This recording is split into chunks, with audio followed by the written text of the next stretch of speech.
Boa noite, meus irmãos. É muito bom estar aqui hoje para juntos nós aprendermos um pouquinho mais sobre Deus, juntos nós estudarmos a sua palavra. E o tema da mensagem que nós iremos juntos estudar essa noite é o maior sacrifício. A cruz de Jesus, esse sacrifício de Jesus, ele tem sido um grande sinal, né? As pessoas, desde que Jesus nasceu, ao longo da história, elas constantemente colocam cruzes nas igrejas, no topo, né, da igreja, colocam cruzes aqui no fundo. As pessoas carregam cruzes penduradas aqui no pescoço. A cruz virou um sinal de Jesus, certo? As pessoas no meio cristão usam a cruz como sinal de Jesus, para lembrar do sacrifício de Jesus, para lembrar da pessoa de Jesus, para remeter aos cristãos. Então isso realmente virou um símbolo do cristianismo, certo? Porém, essas pessoas que usam a cruz, né, como símbolo, que colocam no topo da igreja, que colocam no fundo da igreja, que usam como colar, que compartilham tanto essa cruz, só isso não adianta de tudo. Só isso não dá salvação para elas. É um ato sincero delas. A gente não está aqui apenas julgando. É um ato sincero. Elas realmente acreditam que aquilo é bom, que aquilo está representando algo bom. Eles estão realmente tentando colocar algo bom para as pessoas, né? Mostrar uma mensagem boa. Porém, só isso não adianta.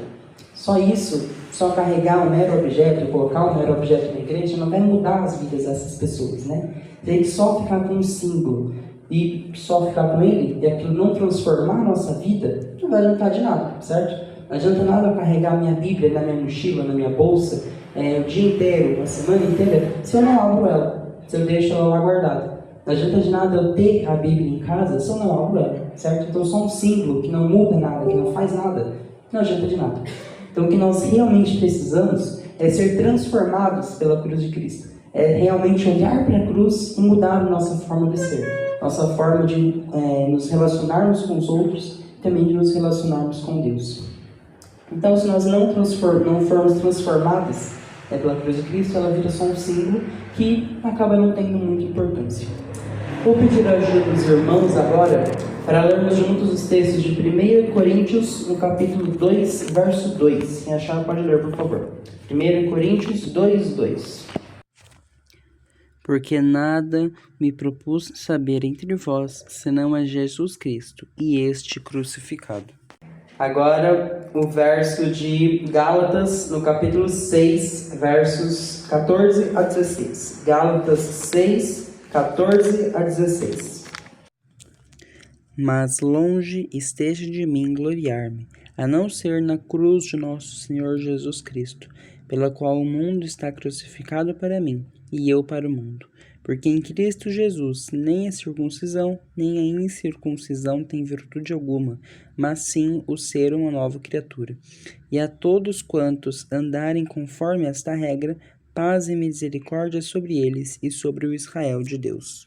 São só alguns dos exemplos em que Paulo falou sobre a cruz de Cristo. A partir do momento em que Jesus morreu, subiu ao céu e deixou aqui a igreja dos apóstolos, os apóstolos, Paulo, Pedro, João, todos eles começaram a falar sobre a cruz de Cristo. Tanto é que esse movimento cresceu até chegar aos dias de hoje, em que os cristãos, né, as denominações cristãs, são praticamente a maioria do mundo. Existem diversas, milhares e milhares de denominações cristãs, entre protestantes, católicos, evangélicos, todos são cristãos, todos professam a cruz de Cristo, todos professam Jesus. Então é um movimento que realmente cresceu muito. Então muitas e muitas e muitas pessoas falaram da cruz ao longo desses quase 2030 anos.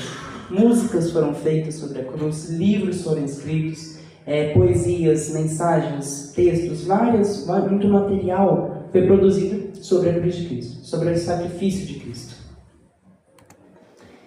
Porém, naquela época, a cruz ela não era algo muito bom. Hoje em dia, a gente olha para a cruz, lembra de Jesus, o sacrifício, uma coisa ótima que as pessoas carregam no pescoço, colocam nas igrejas. Só que naquela época, a cruz não era algo muito bom. Era um sinal de vergonha, na verdade. A cruz ela era um símbolo de fracasso e de maldição. Quem morria na cruz era alguém que era a pior pessoa do mundo. Era o pior criminoso. Era alguém que não tinha glória alguma. Era o pior tipo de morte possível. Os judeus, eles não podiam crucificar alguém. Por isso, eles precisavam dos romanos. Só os romanos tinham esse direito de crucificar alguém, de torturar tanto alguém assim. Então morrer dessa maneira era algo muito humilhante, muito agonizante, muito sofrido. Realmente era uma tortura que aquela pessoa sofria. E aquilo servia para que ninguém ousasse repetir os erros daquele que estava sendo crucificado. Então, quando uma pessoa fazia algo muito sério, muito terrível, os romanos o crucificavam, para que outras pessoas não quisessem fazer aquilo que aquela pessoa fez, para que não tivessem o mesmo fim também. Isso, então, essa cruz, ela era escândalo para uns e vergonha para outros. Então, como é que nós vemos Jesus, naquela época, morrendo numa cruz? Porém, mesmo assim, os discípulos pregavam a cruz. Eles pregavam isso com orgulho. Eles não tinham vergonha da cruz de Cristo, mas eles pregavam com total orgulho e falavam para as pessoas. Até que em 1 Coríntios, no capítulo 1, verso 23, Paulo, ele aceita isso. Ele fala realmente que nós pregamos a Cristo crucificado, que é escândalo para os judeus e loucura para os gregos. Então ele mesmo, ele entende que aquilo que eles pregavam para as pessoas do mundo, para os gregos, para os judeus, para os gentios, era algo inimaginável. Era algo que não fazia sentido algum. Como que o Salvador do mundo, esse herói tão grande, tão poderoso, como que ele vai morrer numa cruz? Como o pior dos pecadores, como o pior dos assassinos? Como é que ele tem uma morte assim, um fim tão terrível?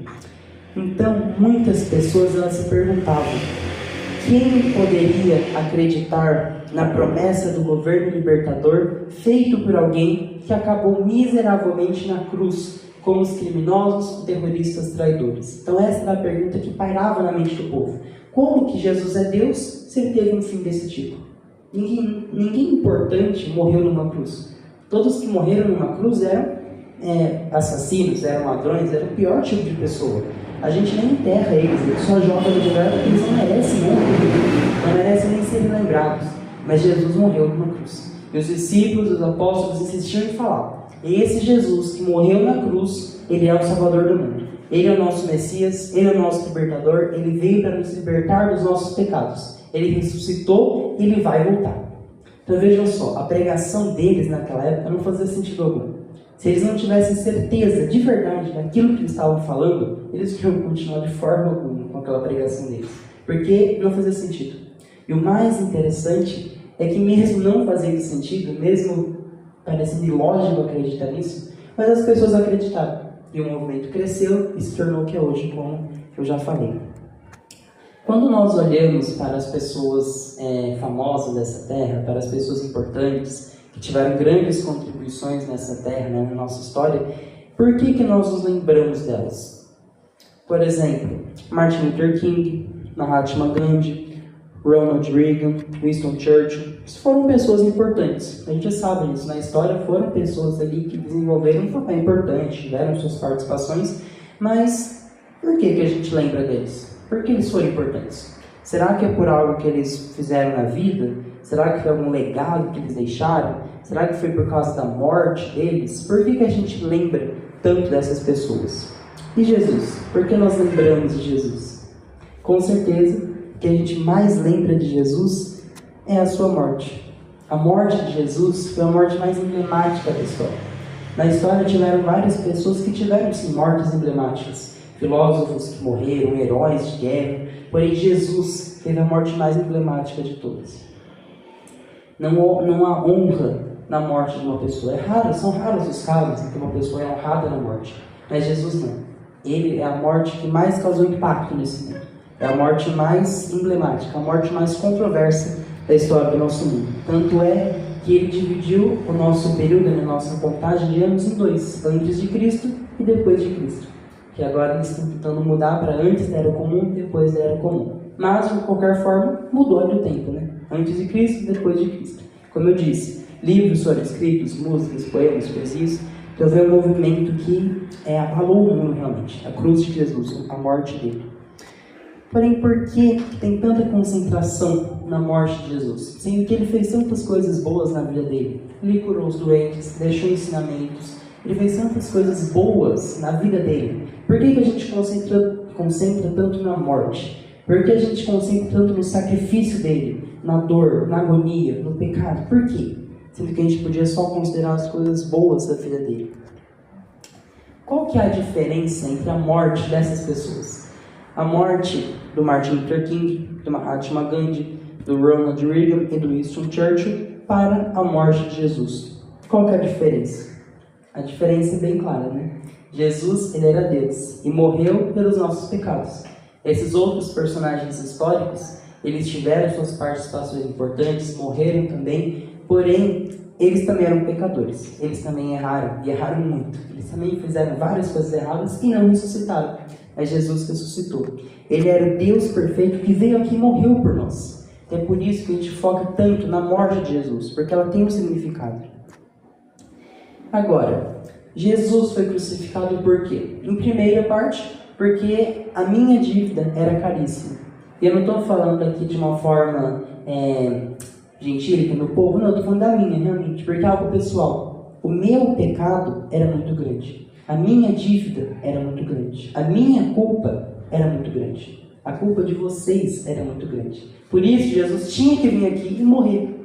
Não adiantava fazer outra coisa. Não adiantava um anjo morrer, não adiantava fazer nada. Jesus tinha que vir aqui e morrer no nosso lugar, porque nós erramos, porque nós pecamos. Vamos ver juntos o que se encontra no livro de Salmos, no capítulo 49, versos 7 a 9. Nenhum deles, de modo algum, pode remir a seu irmão, ou dar a Deus o resgate dele, pois a redenção de sua alma é caríssima, e seus recursos se esgotariam antes. Por isso, tão pouco viverá para sempre, ou deixará de ver a corrupção. Isso, muito obrigado. Então aqui o verso fala que nenhum dos seus amigos, nem amigos, ninguém podia dar esse resgate pelo pecado. Só Deus. Aqui o verso fala, porque a redenção da alma é caríssima e cessará para sempre.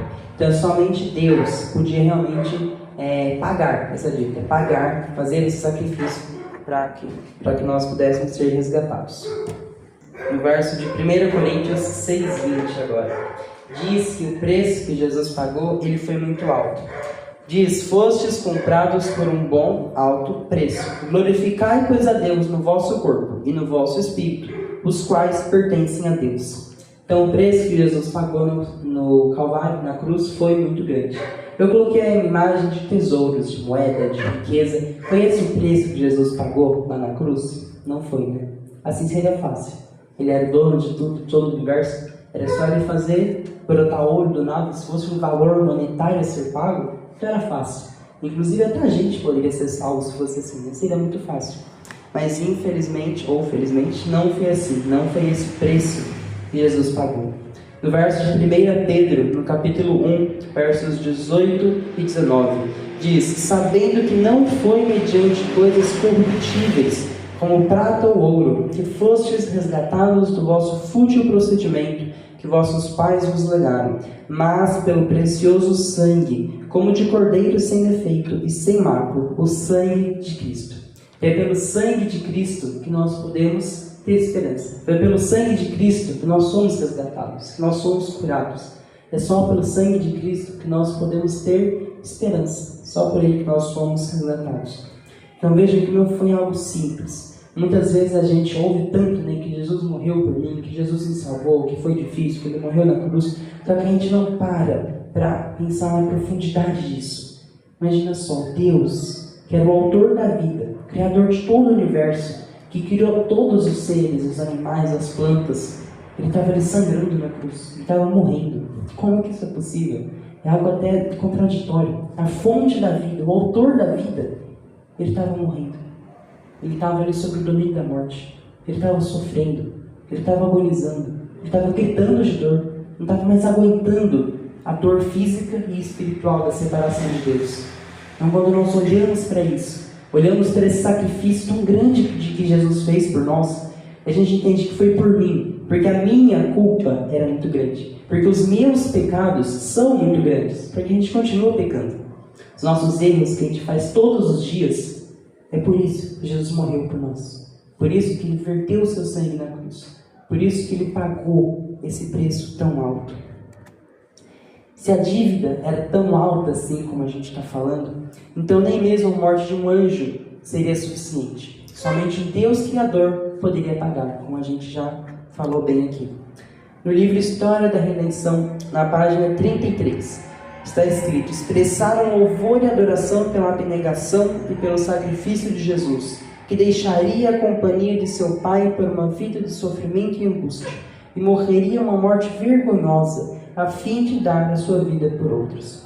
Então, quando os anjos, o céu, o universo inteiro, soube do plano da redenção, viu que Jesus ia descer do céu, ia vir aqui na terra, morrer pelo homem pecador, eles celebraram, eles se regozijaram.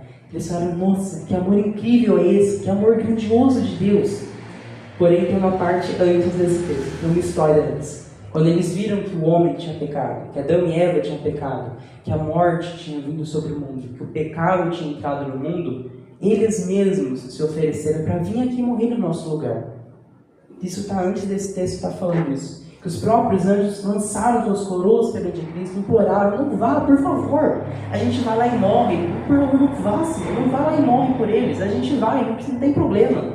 O Senhor Jesus falou: não, meus filhos, não dá, não pode ser vocês. Vocês são criaturas, vocês são anjos. Só eu posso ir lá. Eu sou Deus, eu tenho sangue perfeito. Eu sou o autor dessa lei, só eu posso pagar essa lei. E os anjos insistiram e pediram: Senhor, não vá, por favor, nós te amamos. Você não pode descer lá, se humilhar tanto, morrer por eles. Mas Jesus falou: eu vou, porque eu os amo. Eu preciso ir, só assim eles vão ter esperança. Só assim eles vão ter vida. Só assim eu posso ter eles de volta aqui comigo. E aí sim, tem essa cena. Os anjos louvam, adoram e clamam quão grande é esse amor de Jesus. Porém, Jesus veio aqui nesse mundo, fez esse grande sacrifício, morreu por nós, verteu seu sangue. Porém, os humanos não aceitaram muito bem esse sacrifício. Em Atos, no capítulo 3, verso 15, fala: vós matastes o autor da vida, a quem Deus ressuscitou dentre os mortos, e nós somos testemunhas deste fato. Voltando aqui agora à pregação que os apóstolos faziam. Então, nós já vimos um pouquinho sobre como a cruz era vergonhosa, sobre como naquela época não fazia sentido algum você pregar de um herói morto na cruz, mas os apóstolos continuaram pregando. E deu resultado. Por que eles continuaram pregando? Porque eles entendiam a missão de Jesus, entendiam que eles eram pecadores, precisavam de remissão dos seus pecados, precisavam de perdão. Jesus veio, morreu por eles. Eles estão alegres, estão contentes com essa notícia, estão felizes pela salvação, tinham que contar para os outros. Além de que foi essa missão que Jesus deixou para eles. E eles continuaram pregando. E eles continuavam falando para as pessoas: vocês mataram o autor da vida. O Jesus que vocês crucificaram era o Deus Criador. Vocês mataram ele. E eles continuavam falando e pregando, tentando conscientizar as pessoas. E mais importante, mais interessante que eu acho aqui, é o final do verso, que fala: disso nós somos testemunhas. É muito fácil a gente falar de uma coisa que aconteceu com outra pessoa. Lá no Nordeste as pessoas passam por dificuldade, lá no Norte teve tal coisa, lá no Rio Grande do Sul teve uma enchente, lá no Rio de Janeiro é tão complicado, lá na cidade do interior está passando por fome. É fácil a gente falar, não tem muita proximidade com a gente. A gente até fica triste, nossa, realmente, coitadinhos e tal, mas quando é algo que acontece com a gente, tem um peso muito maior. Olha, irmãos, aconteceu isso aqui na minha vida, eu passei por isso, por aquilo, por essa dificuldade, aconteceu aquilo, Deus me livrou dessa forma, foi desse jeito, daquele jeito, eu orei, Deus me ajudou, tem um peso muito maior. Então os apóstolos falavam daquilo que eles acreditavam de verdade, daquilo que eles tinham visto e ouvido. Era realmente a certeza do coração deles. Eles não tinham dúvida alguma sobre aquilo que eles estavam falando. Eles tinham plena certeza nos seus corações. E mesmo na morte, mesmo depois de todo esse sacrifício, como nós sabemos, graças a Deus, Jesus ressuscitou. Em João capítulo 16, verso 6, fala: eu sou o caminho, a verdade e a vida. Então Jesus, ele é o autor da vida. Por mais que ele tenha morrido, por mais que ele tenha se entregado, por mais que ele tenha feito o sacrifício, mas ele ainda era Deus. Ele ainda era o autor da vida. A vida faz parte dele, é do ser dele. Então a morte não conseguiu segurar ele por muito tempo. Ele morreu na sexta-feira, descansou no sábado, igual ao mandamento, e no domingo ele ressuscitou. E a ressurreição de Jesus, o ressurgimento dele daquela tumba vazia, é a maior vitória que houve nesse universo. Na cruz houve o maior sacrifício, o maior bem. Na ressurreição, a maior vitória. E não haveria a grande vitória, na vitória final, se Jesus não ressuscitasse, se não tivesse essa parte. Então, mesmo Jesus tendo morrido, ele ressuscitou. Agora, por que ele precisou ser sacrificado, crucificado? Nós já falamos um pouco disso também. Porque essa era a única forma de restaurar novamente a sua imagem no homem. Então a gente também já falou aqui bastante, né? Porque ele tinha que ser crucificado, porque ele tinha que ser morto daquele jeito tão terrível. Porque ele precisava pagar o preço final. Nós merecíamos coisa muito pior. Jesus veio aqui e morreu por nós. Ele morreu de uma forma terrível, de uma forma humilde, de certa forma, sem honra, sem glória. Não foi um herói glorioso que morreu na batalha, cheio de glórias, de grandes honras. Não, ele morreu numa cruz, como um criminoso qualquer. Assim também, ele nos dá esperança com essa morte, que, como Paulo disse lá atrás, é vergonha para os judeus, escândalo para os gentios, mas que é a nossa fé. No livro Patriarcas e Profetas, na página 439, diz: O pecado mareou e quase obliterou a imagem de Deus no homem. Foi para restaurar a mesma que se concebera o plano da salvação, e se conceder ao homem um tempo de graça. Levá-lo novamente à perfeição em que a princípio foi criado é o grande objetivo da vida. Objetivo este que constitui a base de todos os outros. Então esse era o objetivo final do plano da salvação. Ele sofreu tudo isso, ele morreu tudo isso, passou por tudo isso por nós. Porque ele queria restaurar a sua imagem em nós. Ontem, na lição da escola sabatina, a gente conversou bastante sobre isso, né?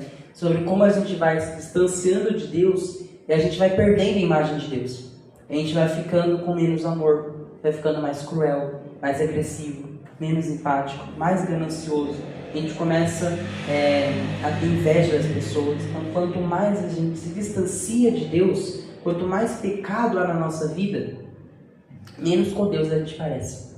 Imagine só, Deus criou Adão e Eva, né, o homem, a sua imagem e semelhança. Porém, o pecado veio destruindo essa imagem. É como eu disse aqui também na lição de ontem, né, da escola sabatina. Se a gente comparasse o nosso estado físico atual, nosso corpo, nossa mentalidade, nosso vigor, nossa espiritualidade com Adão e Eva, seria algo assim gritante. A gente vê assim, os efeitos do pecado que trouxeram sobre nós. E foi para nos salvar disso que Cristo veio aqui e morreu por nós. Como eu disse também agora há pouco na cena dos anjos, ele fez tudo isso por amor. Ele fez tudo isso porque ele queria que nós tivéssemos uma chance também. Ele, como Deus Todo-Poderoso, Criador de todo o universo, ele podia simplesmente ter destruído Adão e Eva, destruído o pecado, destruído a terra, e pronto. Ninguém ia lembrar, acabou, esqueceu. Ninguém ia cobrar ele, porque ele era Deus. Ele podia fazer todo mundo esquecer, então não tem problema algum. Mas ele nos amou de verdade, ele queria a gente. Ele seria a única pessoa que ainda lembraria de nós, que ficaria incomodado ainda. Então, ele não quis fazer isso, ele quis nos salvar de verdade. Conta essa história de um certo homem, que ele estava na estação de trem. Ele estava ali voltando do trabalho, indo para sua casa, encontrar a sua esposa, seu filhinho que tinha acabado de nascer, fazia um mês. Ele queria muito encontrar ali a sua família. Ele estava voltando para casa, certo? Na estação do trem.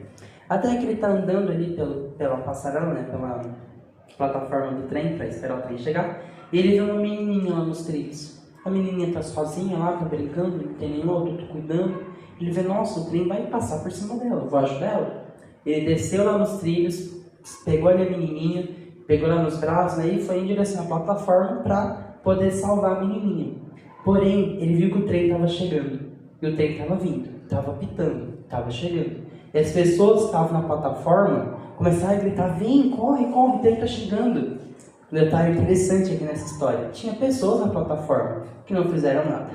Aquele homem não estava sozinho. As outras pessoas também viram que a criancinha, que a menininha estava na plataforma. Não fizeram nada. Esse homem sim, teve coragem de descer lá e ajudar essa menininha. Porém, o trem estava chegando, né? Como eu disse, ele tentou levar a menininha rápido, subiu, colocou ela em cima da plataforma. Quando ele ia pular, ia subir, o trem pegou ele. E as pessoas ali viram aquela cena, se chocaram, se assustaram. Algumas pessoas começaram a chorar, começaram a se desesperar. E falaram, nossa, ele morreu, e agora?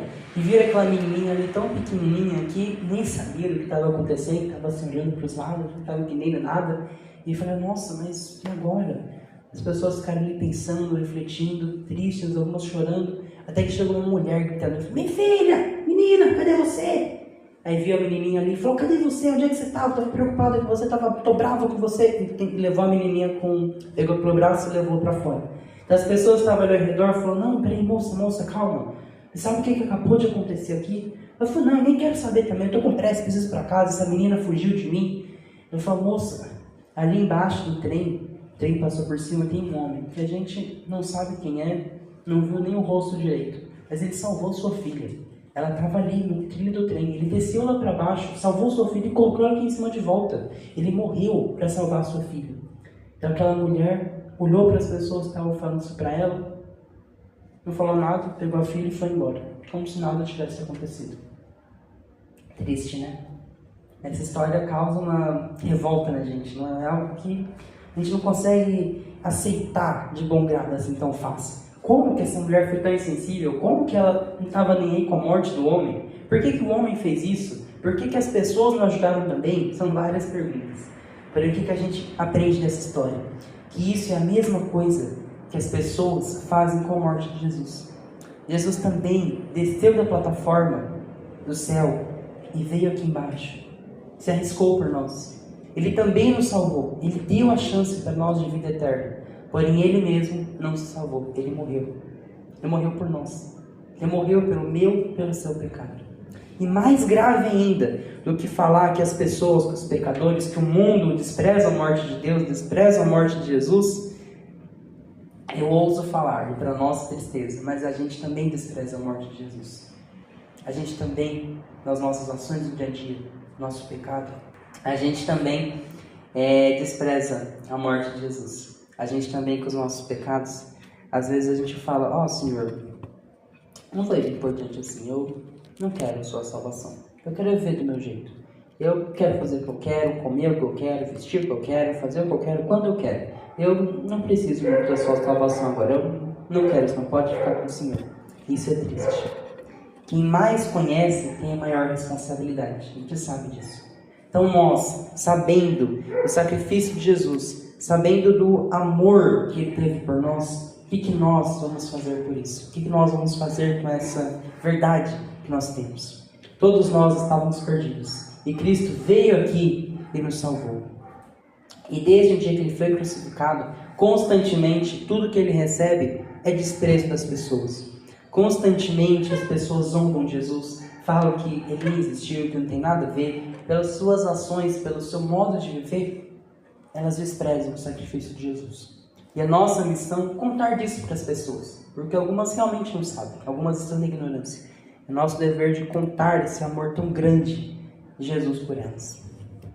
No livro Caminho a Cristo, estamos acabando já, é o penúltimo texto. Caminho a Cristo, página 21. Consideremos o maravilhoso sacrifício que foi feito por nós. Procuremos avaliar o esforço e energia que o céu expende para proclamar os perdidos e reconduzi-los ao lar eterno. Consideremos o maravilhoso sacrifício que foi feito por nós. Diante de tudo isso que nós relembramos aqui hoje, o que nós estamos fazendo com esse sacrifício de Jesus? Nós não somos perfeitos, é claro, a gente vai errar, vai pecar. Mas o que a gente vai fazer com os nossos erros, com o nosso pecado? E sabendo que Jesus veio aqui e morreu por nós. Que a cada pecado que eu faço, a cada pecado que eu cometo, estou crucificando Jesus de novo. Eu estou rejeitando o sacrifício dele. Um texto que certa pessoa escreveu uma vez, meio pequeno de ler, mas diz assim: Ele não se importou com o que ia sofrer. Ele não se importou com a dor e vergonha que ia sentir. Ele simplesmente veio e morreu por você. Ele veio por amor, porque quis. Ele escolheu morrer no seu lugar. Ele sabia que só assim você poderia ter vida e vida plena. Ele olhou para o futuro e com amor viu você no céu, feliz e em paz. Então ele prosseguiu. Ele foi pregado, açoitado, humilhado, sentiu a separação total de Deus. Esse moribundo nazareno, pendurado na cruz, jorrando o seu sangue puro e perfeito, o Cordeiro de Deus, sofre tudo isso por você, para que você pudesse ter a vida que pertencia a Ele. Você vai hoje rejeitar esse sacrifício? Vai viver como se nada tivesse acontecido? Ou vai fazer valer a pena o sangue do Filho de Deus derramado por você? E reflexão para nós, né? Jesus hoje, Ele está de braços abertos, com as mãos marcadas, feridas pelos cravos da cruz. O sangue dele já parou de verter, o sacrifício já foi feito, mas Ele ainda continua aqui de braços abertos, à nossa espera. Porque o sacrifício foi feito, a salvação foi dada, a oportunidade foi dada, porém ainda cabe a nós aceitar esse sacrifício. Ainda cabe a nós decidir aceitar o sacrifício dele. Então que nós possamos na nossa vida, nas nossas ações, no nosso cotidiano, no nosso dia a dia, não só no sábado, não só na quarta, não só no domingo, não só aqui na igreja, mas na nossa vida realmente. A gente possa aceitar esse sacrifício de Jesus na nossa vida. E que mais importante do que isso, possamos espalhar essa mensagem ao mundo. Amém.